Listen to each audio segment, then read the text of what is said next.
Tampa Bay Funkman. Learn how to sing and play in 60 minutes, part 2. What's an interval? Hey everybody, Tampa Bay Funkman here.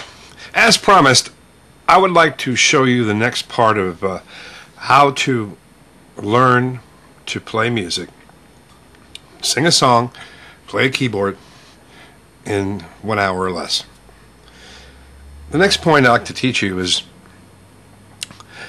what an interval is. Now, an interval can be a lot of things, but most importantly, what an interval is a space between this note to this note. That space in between is called an interval. In music, you don't have to worry about the semantics of what an interval is as far as there are musical terms of what they are, but I don't want you to have to worry about that. I'd like to show you what an interval is. Okay? Now, if you take any note, okay, let's say we hear a note. Remember, we're talking about our ears. We're not going to worry about our throat or our brain right now, just the ears. If you hear a note, and a note goes,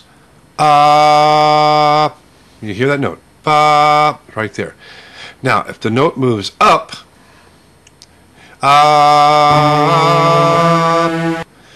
you've just seen and heard an interval. That's what an interval is. It's that space between this note to the next note. Now, train your ears to know what an interval is. Listen to any song and listen when the note changes. When it changes from or goes down. See? There's that interval. That's where it was to where it went. Where it was to where it went. You see? That's called an interval. So in the last video I taught you what a major and a minor was. Now we're going to learn what an interval is. Every song that you listen to, and I want you to listen for that interval, listen for that change.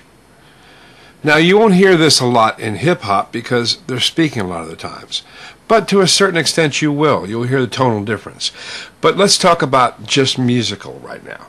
It can be a played musical note on a guitar or a keyboard or any instrument. They all work with intervals. Major and minor and intervals. So next time you listen to a song on YouTube or on any service that you're on, or even something that you recorded at home that you have on CD or on the radio, listen for the interval. Listen when it changes. When you hear the note go from you're going to hear that change. That's called an interval. And that's quite simply all this video is about training your ears to hear that. Because in the last video you learned what a major and minor was. Now you know what an interval is. So that is step 2. Step 2 of how to learn to sing a song and to play it on the keyboard. Quite simply, intervals are where it's at, baby. Learn them intervals. Listen for them. Next time you hear a song, hear that interval. Hear that change from where it was to where it went. That's what this is all about. It's interval, baby. This is Tampa Bay Funkman. Most stuff coming your way. Y'all be cool now. Bye-bye.